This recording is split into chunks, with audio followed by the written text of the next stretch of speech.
What's up, guys? Welcome back to Let's Play Basara 2! Alright, so Keiji is moving on with his campaign. This time we're up against Nobunaga and Nakachi Mitsuhide? Okay. We now join the ending of Basara 1, already in progress. Yeah, this is actually one of my favorite fights in the whole game, actually, because this is, honestly, it's almost the same map from Basara 1, Nobunaga's fortress, except it has been modified due to the heavy damage caused by their infighting here. So this is essentially the same thing as what we saw at the end of the previous game with Nobunaga's campaign, where Mitsuhide was trying to overthrow him, again, which is a lot less subtle than it probably was in actual history, where he probably just stabbed him in the back or something. And definitely more subtle than in the anime, where Nakachi Mitsuhide fails to do this at all.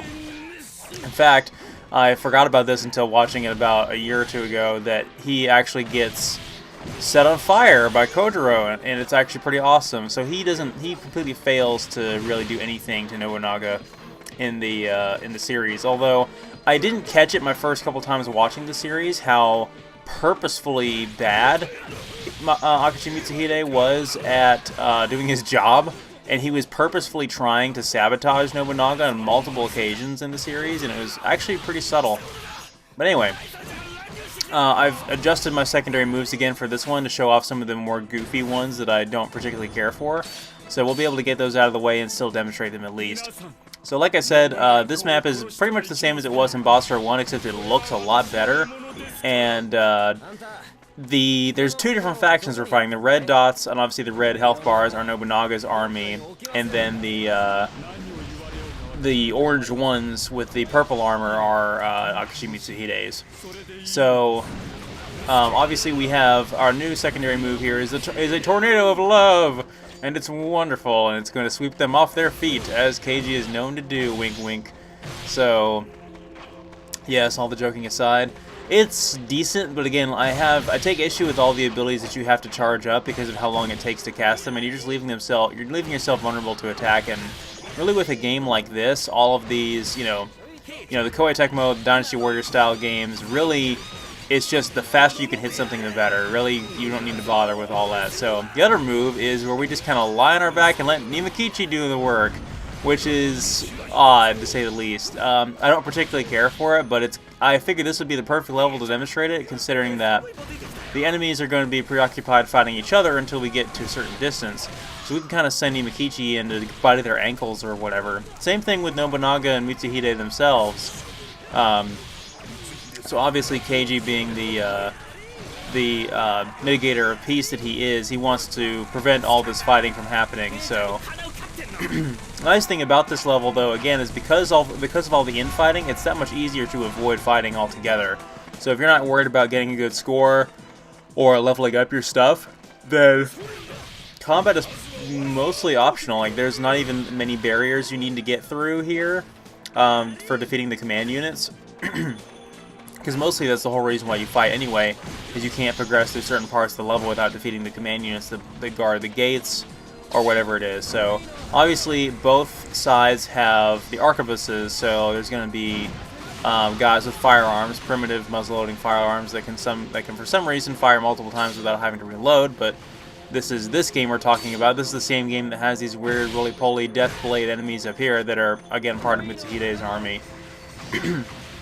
They are a new enemy type, I believe. They were not in the first game, but they sort of have this weird armor that has spikes in them, and they roll around like, because that's a legitimate military strategy, absolutely. And that one I just sent clear off the top of the roof. So again, one of the nice things about this is the fact that you get all these alternate paths through the level across the rooftops and all that because of the damage that's been done through the infighting. But like I said, because they're fighting amongst each other, you can kind of just ignore them altogether. But in most games where there is infighting like this amongst AI is some of my favorite moments in these types of games, because you get to see the AI just do its thing and weird quirks tend to come out of it. But I think I've talked about that in another game.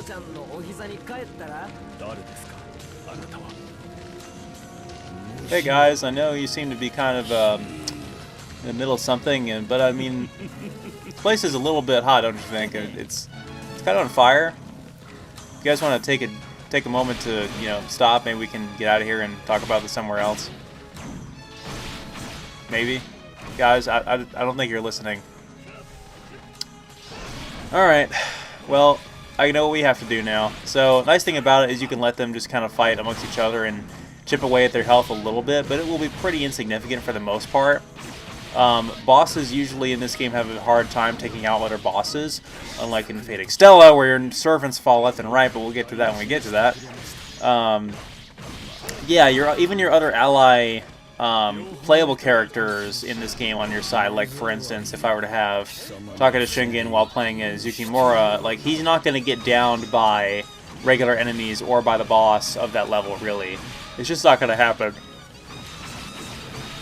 Anyway, we're going to send, this is probably the least heroic and most silly way to ever fight the ultimate villain of the series, is with a monkey.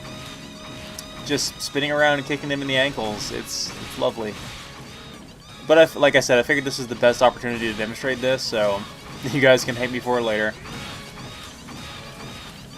Now, I really don't know how long he can continue to do this for. Keiji just kind of sits there and lets it happen. You can keep using the attack button to attack over and over and over again with Nemakichi. I think he can potentially get hit, which will cause him to retreat. Or if Keiji gets hit, it'll cause him to retreat. Let's set up the tornado as well.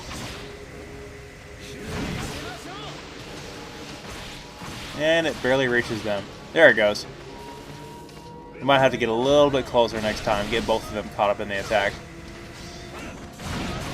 There we go. That's some good damage. This is what you guys get for not paying attention to me. Keiji demands your attention. So, according to how this went in the anime at least, as far as Keiji's involvement with the conflict of these two, Keiji did try to get into the way, or get in the way of Nobunaga's army going to... Actually, he tried to get in front of Kenshin. Kenshin was on his way to go attack Nobunaga, and Keiji got in the way. So, that would have ended badly for them, of course, because there was an ambush waiting. But...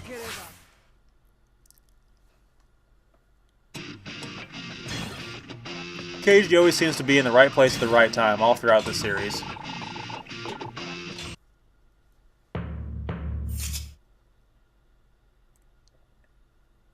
Alright, so we're actually going to get 2 battles in the same video this time around, guys. Aren't you glad? So we're going to move on to the next fight here. We're going to adjust our setup really quick, and we're going to go fight Takanaka Hanbei, who is obviously the right-hand man of Toyotomi Hideyoshi, who we've seen briefly before in cutscenes and all that, but this is the first time we'll actually be seeing him fight. He has a very unique fighting style, and he's actually quite a bit of fun to play as. We'll be playing as him very soon, so we'll be able to demonstrate all of that. So I'm going to go ahead and switch to my favorite abilities. Well, not quite my favorite. There's one that I'm going to use that's not great, but I like it. It's his final ability. We'll show that off, and then we'll just go back to one of the ones I prefer. That air juggle one, sort of.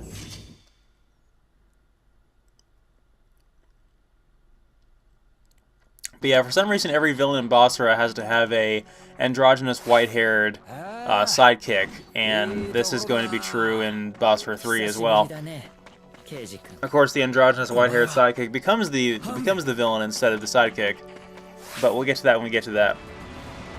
So, this map, all these towers for some reason are hidden in the ground, and they just sort of rotate up and release a bunch of enemies from within. Now, I don't think that's physically possible in the Sengoku era. I don't think they have the technology to do that.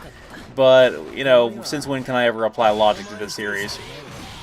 So, we are going up against Hideyoshi's army, the red and black soldiers. And these are actually some pretty tough enemies here, the spearmen, as I demonstrated in Basara 1. So, having big formations of those guys can be pretty dangerous, so we definitely want to just kind of focus on the command units. These guys have a lot of health, though, but I think we'll be okay.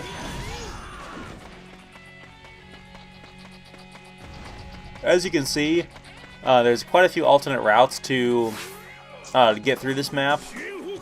I'm going to take the most direct one, but it's also the most dangerous, so you're going to see me get knocked on my ass quite a few times here just trying to make this happen, but I'm not worried. There's some more boulder throwing enemies over here. I actually just had a couple of my guys join up with me. You can see on the map there all of Keiji's forces and how they sort of are. They've got pretty good coverage of the map, honestly, but I'm going to be ignoring that area off to the left there. So the two abilities that I have, he has this sort of sneeze that he does, and it's like really weird because he just kind of headbutts the enemy and sneezes at them and it catches them off guard, I guess. But the nice thing is you can sort of combo into it. After you've done your regular attacks, you can then hit triangle and go into a little melee frenzy where he kicks and that kind of thing, and you see weird flower petals pop up on the screen, and it stuns the enemies. It's actually pretty good. I like it quite a bit, especially if you don't try to spam it. You attack for a little bit and then you combo into it at the end. It's actually pretty effective, so it's not bad. I don't know that I'll be using it towards the end, though. But the other one, like I said, the other ability, I'd re-equip the air juggle because that's the best, well, honestly one of the best moves for Keiji, so we're going to keep going with that. So we've got to break through all these barricades, obviously, all these big wooden barriers that they've put in place on this hill here. Now that I've done that, we're going to finally move up to the next section of buildings here that have more soldiers in them. The cannon is still shooting at us. This is like similar to Chosokabe Motochika's map from the first game, where he's got the cannons and you can disable them and everything.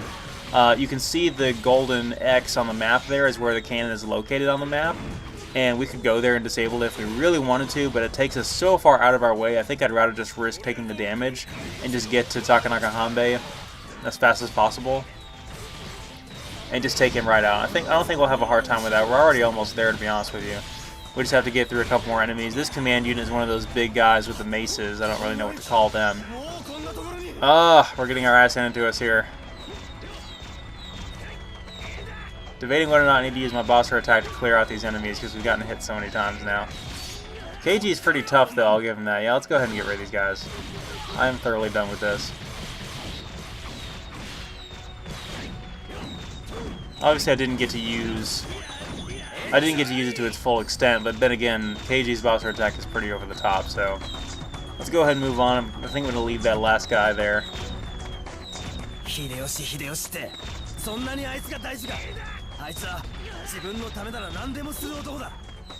Yeah, the cannon doesn't really do a whole lot of damage to us. It just knocks us back on our ass.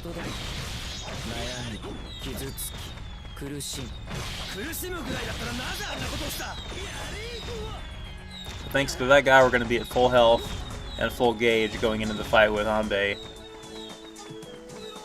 So it's widely known in this series, and I don't know if this is just true in history either, but Takanaka Hanbei has a terminal illness, and so he fights pretty well. Honestly, he fights just fine, and then all of a sudden he will just start coughing up blood and he'll collapse randomly. So something's clearly wrong with him. I don't think it's ever established what it is. I think he has tuberculosis is what it is, and back in those days that was not exactly treatable or yet alone curable. So we're going to assume he has tuberculosis, but it's hard to say one way or another. I'd have to do my research. But again, I'm not claiming this is accurate at all. So we're going to go ahead and on to a boss battle with him. He is our masked vigilante here with his strange purple mask.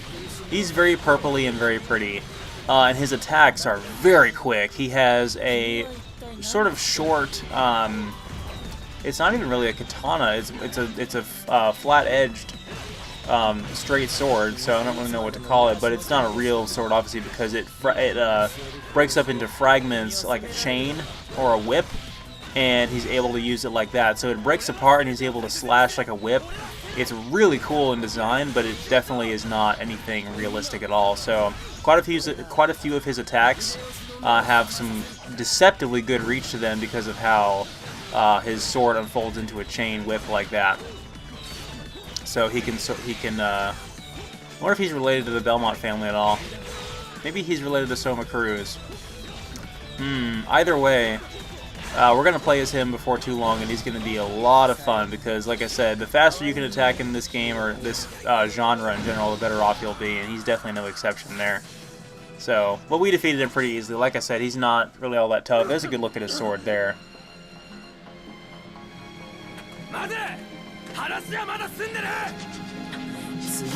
Yeah, Keiji knows there's something wrong with him.